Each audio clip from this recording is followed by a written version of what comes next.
wake up, put our clothes on, have breakfast, check email, and then head off to school or work. These are easy things to do, right? Well, what about if you have a disability, which could be learning, it could be hearing, it could be visual, or it could be physical? Mental. Over 3.3 million Canadians report some level of disability that poses a unique concern to their health. Welcome to Revive Life. I'm naturopathic Dr. Joël. For some, the disability comes at birth. For others, it may occur later in life. Either way, we can all help make accessibility easier. How? Well, stay with us and we'll find out. If you're watching and have a disability, no matter what, you can turn it into an ability. For those who may be faced with other life challenges, you can continue watching to be truly inspired by what anyone may accomplish, disability or not. When thinking about this show, I was inspired by all of those who have a disability and all those parents who help their kids manage them. What you want to keep in mind is a scene that I actually remember, and it was from the Ray Charles movie about this blind pianist who was trying to prepare a meal and was clanging pots and pans, accidentally burning himself and struggling, all the while his mother, unbeknownst to him, was sitting right in the same room. You could see how difficult it was for his mother to sit there silently where her son was learning to cook without vision. But she knew that someday she wouldn't be there to cook meals for him and he'd need to do it on his own. It's important for all of us to be facilitators versus rescuers so that we help provide the tools for anybody with a disability to learn how to become self-sufficient versus doing things for them. In the end, this approach taught Ray Charles that anything is possible and gave him the strength to become who he was. Other truly inspiring public people with disabilities include Christopher Reeves, who became a quadriplegic after an accident, and of course Michael J. Fox, who has Parkinson's disease and is a leading advocate for research and accessibility. Today's show, Disabilities to Abilities, is inspired and dedicated to my brother-in-law Peter and his parents, my in-laws. At a very young age, Peter, who was right-handed, lost his right hand in a medical mishap. My father-in-law pursued this injustice, actually mortgaging the house to pay the legal fees to bring the case to the Supreme Court of Canada. The case was won and set precedents for the mishaps of this nature. The whole family's dedication to the cause allowed Peter to receive the care he needed. This required his parents to travel to sick kids in Toronto, while my husband and his younger brother stayed with their grandparents back in Northern Ontario, and this was for over a year. Once back in Northern Ontario, his family had to continue to be advocates for many things regarding normal everyday living for Peter, including playing hockey and other sports. When I first met Peter as an adult, I didn't know he didn't have a hand for weeks, as he was so accustomed to actually hiding the area in his pocket where his hand had been. Now he has adapted his life to work around his disability versus the disability working around him. We'd like to send an extra special thank you to any of the parents and siblings who make change possible. Did you find all your ingredients with your eyes closed? We're back on Revive Life on our Disabilities to Abilities show. Our feature food today is oranges, which are rich in vitamin C. Now, why do we love vitamin C so much? Well, it's needed for the growth and repair of tissues in all parts of your body. It's used to form an important protein used to make skin, tendons, ligaments, and blood vessels.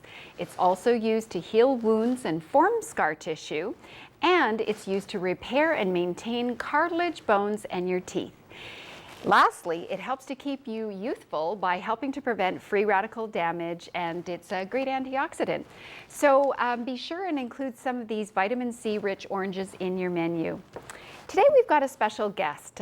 You know, we wake up and we get into our kitchen and we're cooking away, and you know, before you know it, we've got a meal. But what happens if you have some visual restrictions? How do you manage in the kitchen? So joining us today, we've got Leona Emerson, and we are joined. You are a spokesperson for the CNIBC, correct? The CNIB, yes, the Thank Canadian National Institute for the Blind. Got my tongue tied today. Okay, and you play a very important role there, because if somebody does, I mean, there are people who are born with a visual impairment, but then there are people who actively move into a visual impairment. Yes. So what is your role there? I'm a specialist of independent living skills at the CNIB. So I work with people of all ages, whether it's families who are trying to learn how to incorporate a child with a vision impairment into the daily routine around the home, in the kitchen, and building those independent skills that are needed, all the way up through adults who maybe are moving out on their own for the first time and just need to get their home set up and learn some of the skills to be independent, through to people who, later in life, who lose their vision due to eye disease or any sort of eye trauma and need to relearn how to continue with the lifestyle that they've had previously. Okay, so yes, you play a very important role. So you work all the way from children to people who are older who lose their vision. So when you work with somebody, do you go to their homes or do they come to you? It depends on the services that they're receiving from CNIB and what sort of lessons they're going to need. Frequently for cooking lessons, it will be in the home so that they can learn the adaptations in the environment that they are going to be most comfortable in and going to use them in. Exactly. You brought a friend with you today. Is he going to be helping us in the kitchen? No, I brought my guide dog with me. Yeah, he's beautiful. We have a rule at my house that he is not allowed into the kitchen. Okay, yes, that's probably the safest thing. Yes. Now, you are also a very active person, and you were sharing with me what other kinds of activities that you're involved in. Yes, I myself, I'm quite active in my personal time. I run, I sprint kayak. In the winter, I cross-country ski. Pretty much any activity that comes my way, as long as I can find some really good friends and companions who can help me with guiding and making sure that I can participate safely, then I'll do anything that I can. Because as I understand, are you completely visually impaired or is it partially? I have partial vision. Okay. So for me, I just need somebody to sort of help me be familiar with the surroundings that I'm in, tell me directions like left and right, just to make sure that I am staying on track and not gonna hurt myself or others. All right, you're starting to cook. What are we making today? Today we have a quinoa salad. It's a fairly simple recipe. I've already pre-cooked the quinoa. Great. And it's a recipe that I make frequently because you can sort of put anything into it. Any fruits, vegetables you have in your fridge, any sort of spices you like. It's pretty adaptable to anything that. And that's important because sometimes if somebody has any kind of impairment, it might not be easy to get out and get that last ingredient of that particular recipe. Yes, and shopping can be quite a challenge if you have any sort of disability. But there are resources that can help. A lot of times the grocery stores are very friendly about having an assistant come out and go around with you and that sort of thing. Excellent. I know that when I was in university, I was a runner's guide. So there were some people who were visually impaired and I would just run with them and just as you were saying, guide them so that they would stay on the sidewalk and everything. Mm-hmm. Okay, so in the kitchen specifically, what are the types of tools that you might need to help you along? Well, one thing that I've done here is use contrast.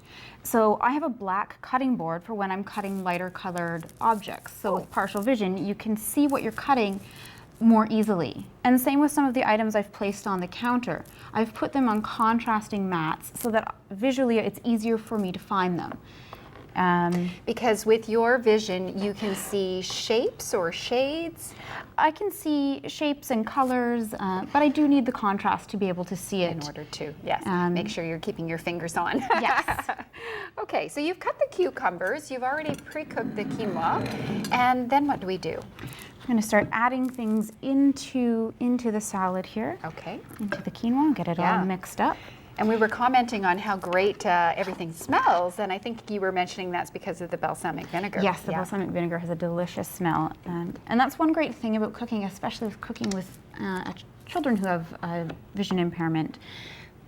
vegetables, fruit, they have so many different smells, textures. You can really use your other senses in the kitchen area and develop those. Do you think it's true that if you lose one particular sense, that other senses become amplified? Recent studies have shown that different parts of the brain become activated. The visual cortex, for example, for someone who's totally blind, sort of takes over. And those of us who are not totally blind or who lose sight later in life, I think we just learn to use those senses differently than other people do. We pay more attention. Okay. So with your organization, what is the important thing that you would like for our viewers to take home that we might not know?